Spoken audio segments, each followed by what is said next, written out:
Evening, guys. It's about 11:39 at night, Pacific Standard Time. It's still the 27th of July, 2023, Thursday night. I should be back in bed sleeping at this point over here, but I couldn't sleep. Not just because of the temperature, but because I guess I was a little rattled a little bit. I found out a friend of mine just lost a granddaughter.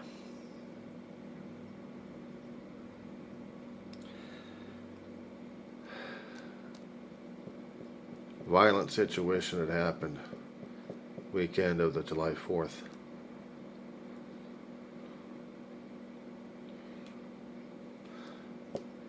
She was hanging in there. There's a hell of a lot I could talk about on that one. But I wanted to address, again, the fulminated reasons why I do my channel. Grieving and mourning has become more and more important to me over the past nearly 5 years, and in talking about it and trying to deal with it. Actually, I think a little bit earlier than that. I really couldn't dealing with the loss and pain growing up because I always had to hide it. I talk about it a lot of times on my channel. A diary of the griever named John Weaver, which is me. And to hear my friends having difficult times with it, doesn't matter how you go, the hole is still there. There's a lot of anger when tragedy happens, unforeseen and human design. A lot of anger. I don't blame them. I don't blame them. Because after hearing this particular thing, I'm not sharing as much. Because I want to keep it between me and the person I care about. But it almost came that way sometimes. I was thinking about how close I came to it. Didn't even realize it. My brother had done stuff when he was out there hooked on drugs. And the story was, he told me that he hooked up with, actually stole from a Median drug dealer. And he was going to sell it off for money. He didn't realize who the hell he ripped off. And when the feds found out about it, they put him into protective custody. But they also kept trying to convince him to put the family in protective custody. Shit, during that time, I think either I was going to school at the time or college at the time, one of those two. No. Let's see, he got clean and sober in, what the hell was it? The year of 85.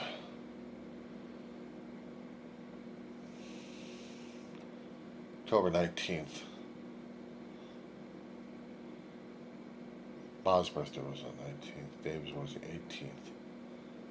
Clean and sober. 1984 started from that. Yeah, so I must have been in high school during that time. There's no way in hell I would be finishing up high school if I actually went into protective custody. And the thing of it is, my brother had talked a lot about it, and then sometimes I kept forgetting about it because I thought the stories were a little too outlandish. And I kept thinking about it more and more about it. Sometimes the things we do have a way of haunting us one way or another, in one form or another. I could have been dead many times over and I didn't even realize it. I should have been dead many times over and still alive.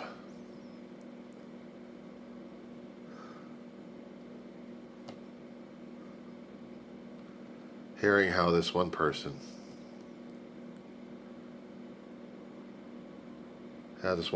met the Maker. I don't know if I am allowed to say anything more about this particular person, except I'm thinking that this person already had angelic qualities.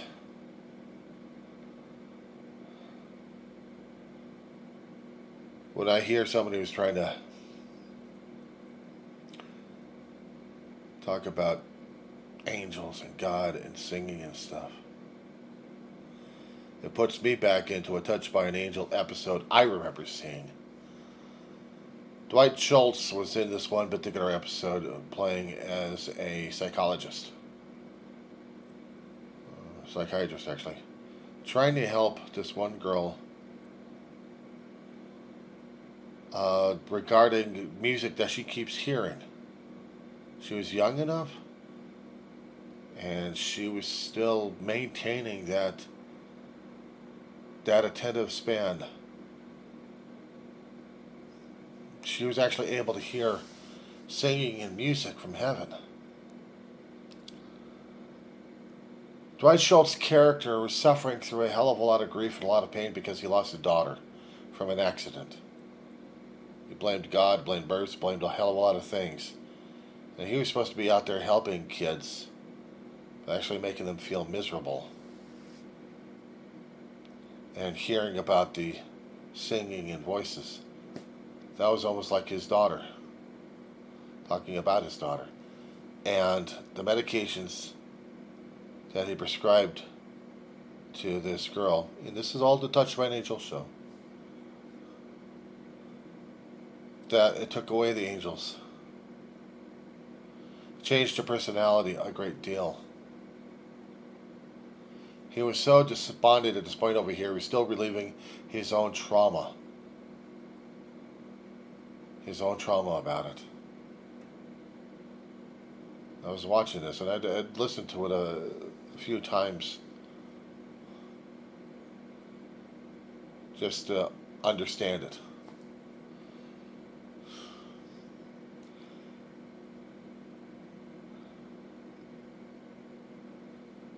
He was still dealing with a hell of a lot of grief and a lot of mourning, and he didn't even know how to deal with it. A trained, educated person trying to help people out, and he couldn't even find a way to help himself out. You know, it's one thing when I'm dealing with bloodline, still in the state of California in a different county, that we couldn't even talk about our own parents. We couldn't even talk about grieving or mourning or anything else like that. No matter how many times I would keep trying to send signals out, I didn't care. They didn't want to deal with the pain. They didn't want to deal with the loss. They didn't want to deal with it at all. They're dealing with their lives as best as they could. And part of me was still feeling that I'm still left out. I mean, I've heard people going off the deep end and drinking and using like crazy because they can't deal with the damn pain. What I end up doing is I end up being my own damn counseling. But I also sought other counseling through my health insurance. I still needed another sounding board to talk about what's going on, but I use my channel as also my own sounding board to get the stuff out there. And maybe if anybody else is going through the same stuff, maybe they can understand and relate. I mean, I'd like to get feedback from a lot of people on this stuff. A few people I tried to reach out to, it's like I wasn't getting any kind of response necessary. But I still put my stuff out there because I'm doing it for me at this point. But I can also do it for somebody else who also needs to hear about it and learn about it and feel comfortable about it. Because grieving is something you don't feel comforted. There is nothing comfortable about losing someone because it's ripping a hole out of your chest.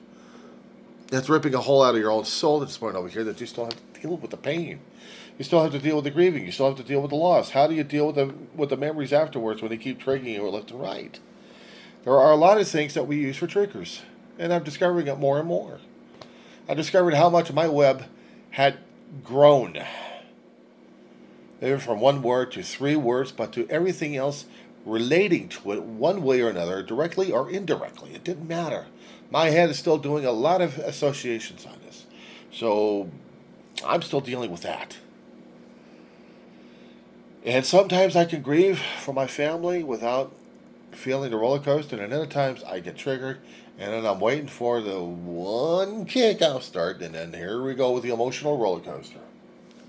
The ups and downs, the valleys, and the peaks, and the twists and turns, and the corkscrews, and everything else.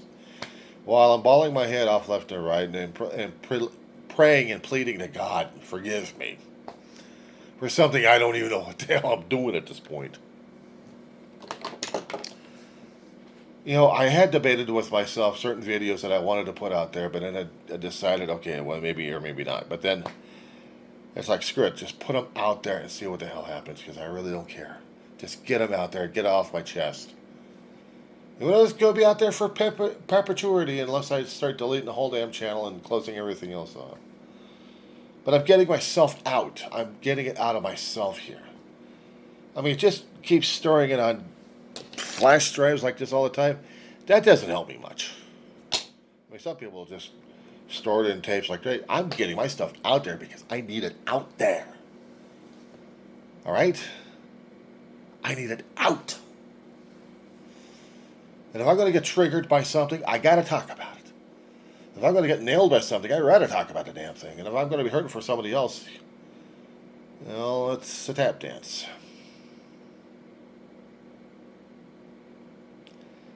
Because I don't want to embarrass my friends.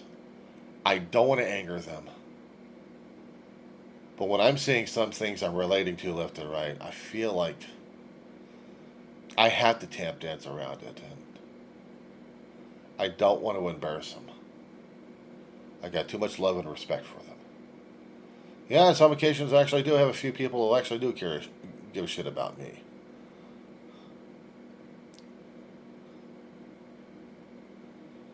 This is not an easy path to talk about. This is not an easy thing to get it off your chest. I go to the pages and everyone else is pouring out their heart and soul on the grieving pages left and right. And sometimes we can relate with each other because there's certain elements about it, and other times there isn't. If I happen to go into 12-step meetings, half the time it's like, well, just let it go, turn it over, and just keep going. Don't stay in your head. Keep busy, keep doing this thing. I'm like, well, that doesn't deal with the damn shit. That doesn't deal with the damn thing that's going on inside of you. It doesn't. I know, I've been there too many damn times. When I know I got broken, right after Mom died, back in 2013, February, I was never the same afterwards. I mean, physically broken is one thing. I'll try to recover from the damn thing and struggle like crazy because I was taking care of Mom, taking care of David. And I wasn't really trying to think about Mom was dying at that point, and I was never going to see her again. But my brother kept trying to tell me about that. One ear after the other until she was gone, and then like everything else just started to change, even for the worse.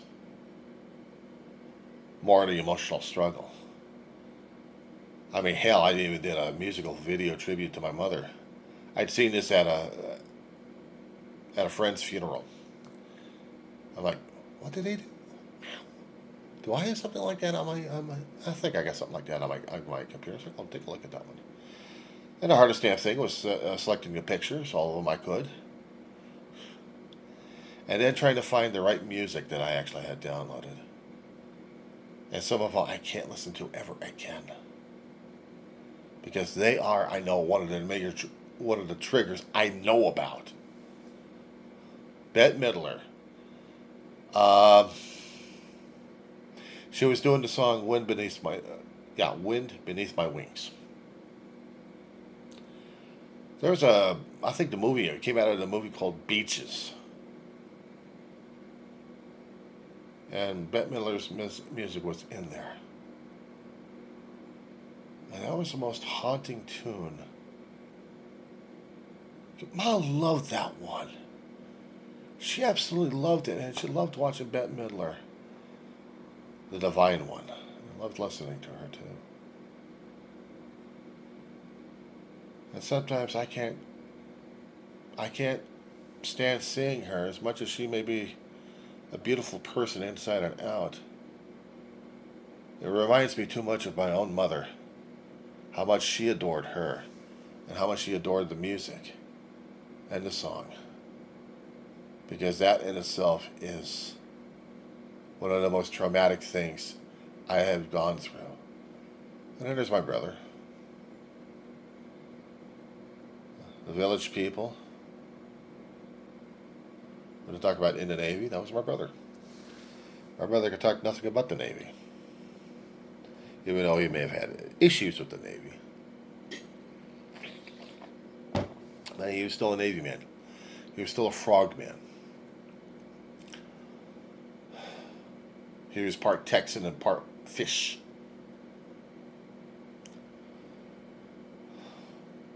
He was also a warrior, a protector, and definitely a big brother. A lot of things are associated with him. And there was a few other videos that I've made on my laptop, and I haven't revisited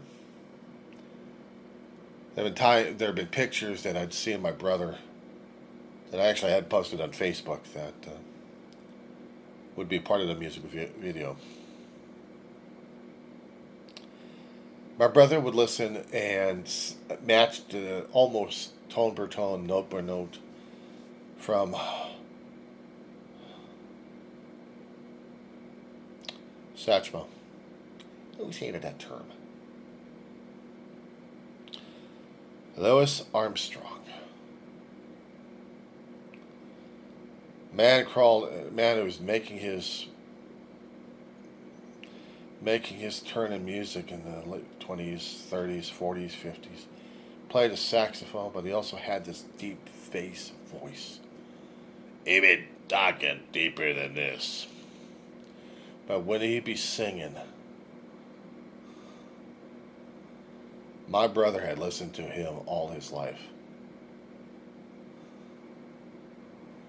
There had been times when my brother and I had been over to karaoke at different places, and he would always do, "Hello, Dolly, this is Louis, Dolly." And he'd go into a routine. He'd go in the area, walk around and singing this thing, or just in a limited area. And then in certain areas when they had a musical interlude with that particular song, Dolly, my brother would be dancing with someone.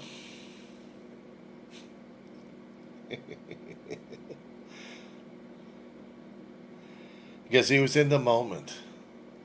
He was having fun, and he wanted people to have fun. And then he'd pick out the one last song that still haunts me to this day. What a Wonderful World. You might see it on commercials, or you might go on YouTube and hear it. My brother had sung it. They could have swore he was Satchmo. He was Louis Armstrong right there. I wouldn't be surprised in heaven if they were trying to do songs outwitting each other sometimes.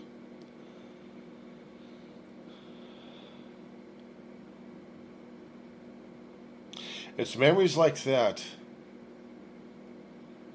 it would either bring a catharsis or something else that would go crazy on me. My brother would listen to music of different other things. He wasn't exactly into rap either, but he wasn't exactly into classical music either. I mean, I'm not talking about Bach and Beethoven, even though I could deal with some of those. No, movie themes. Some he could deal with, and others he couldn't. But these are the things I would talk about on my channel all the time, besides politics. It's not the lessons of how to grieve. It's how to recognize you are in pain. It's okay to be in pain. It's okay to feel crappy. I felt crappy. I hardly have anybody else coming to the door just to see if I'm still alive or dead. If they've been paying attention to the Facebook posts I've been posting on how the hell I'm feeling, or the things that still matter to me the most. But do you think maybe once in a while I would get a phone call from someone, or a message prompt, or even a knock on the door saying, "What the hell's going on with you? We keep saying this stuff, we keep hearing this stuff, you keep doing these videos. What the hell's going on with you?" You think I'd get someone like that? Or, weird enough, I happen to get law enforcement over here saying, "Mr. Weaver, we're trying to do a health and welfare check on you. Are you still alive? You want to go see Bug War? Find out." Yeah, I'm surviving. That's the only thing I can tell you. But if you want to come on in, take a look at the Bug War, be my guest. That's how my life is right now. I mean, I'm still waiting for school to kick in about a few weeks from now. I'm trying to get myself motivated on this one because I really don't want to screw up school this time. I want to get back into it. I want to go. I want to walk on the campus again and really feel abnormal. I want to feel like I'm either a part of it or I'm going to be parting from it. And that should be okay. I've been at the campus far too damn long anyway. Antelope Valley College, Lancaster, California, home of the Matadors. I have never been to a sporting outfit, or actually a sporting event over there. But I had a lot of affection for the instructors, the staff, the campus. Always like a second home. And knowing that I won't be going over there again. Also, of course, I'm going to be chasing something else for another AA degree. Probably not. But I had to get this off my chest. I feel for my friend. I really do. Hell, I even missed a damn memorial they had for her. I would have gone over there just for her, just my friend. She's hanging. She's hanging in there. She has people. She's still trying to help her out through the situation.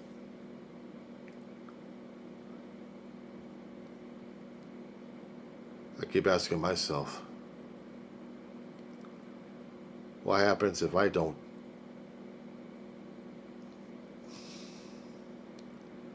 I worry about a lot of things concerning about the afterlife. And I'm probably scared of the living crap out of me if I start hearing voices of angels, either singing or talking or hanging around here. Because I probably know that God's got a time limit that's probably ticking down, and then I'll be going back upstairs. Maybe I'll get reincarnated and put somewhere else. Who knows?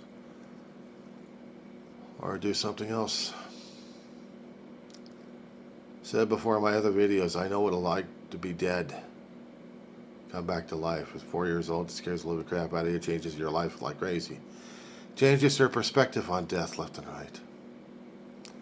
And I talk a great deal about it in my videos. Either I have it labeled or I call it the wind file. Or the wind logs. Either way, I get lazy on my titles and I just talk about what's going on. Because that's the only thing I can do is get this off my chest, is talk about it. I'd be appreciative if anybody else would get feedback on this. You know, not just hit the likes, but talk to me. You're going to be sending a link that I can see and okay, fine. You got a link, send it over to me. I'll look at a link, I'll see what you're talking about.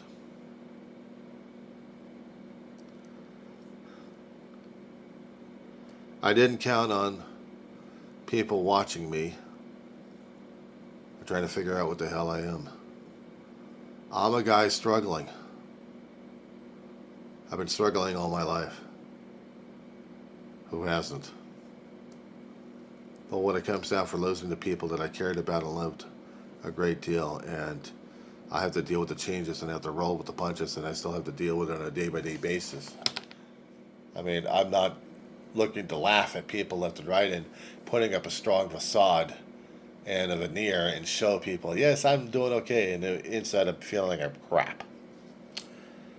Sometimes they got quotes out there on social media coming from Robin Williams. If you happen to see those things popping up there, I'll talk about it.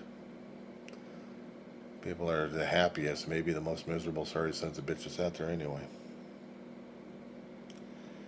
Because we know what pain, we know what grieving, we know what agony, we know loss. We know it. And the hardest thing is to deal with the reality of it and try to deal with everything on a day-by-day basis. Some things do feel like they're piling on you. I know, I've had it. When I lost David back in 2018, this was after I'd been his caregiver for a while, the place had already been inundated with bed bugs, and it was just getting to him at that point, and he vaporized. That was it. But then again, I had to deal with the leasing problem with the apartment. I had to deal with getting things put in bags because I was waiting for bug guys to come in here to barbecue this place. Heated up to about 160 degrees to kill the sorry sons of bitches. And I had to deal with the emotional impact going back to school while I was just tearing myself apart and then realizing I still had to go to therapy. I needed therapy at that point.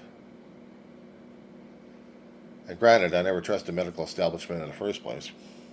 I've made that known too. But there comes a time I'm going to have to get past the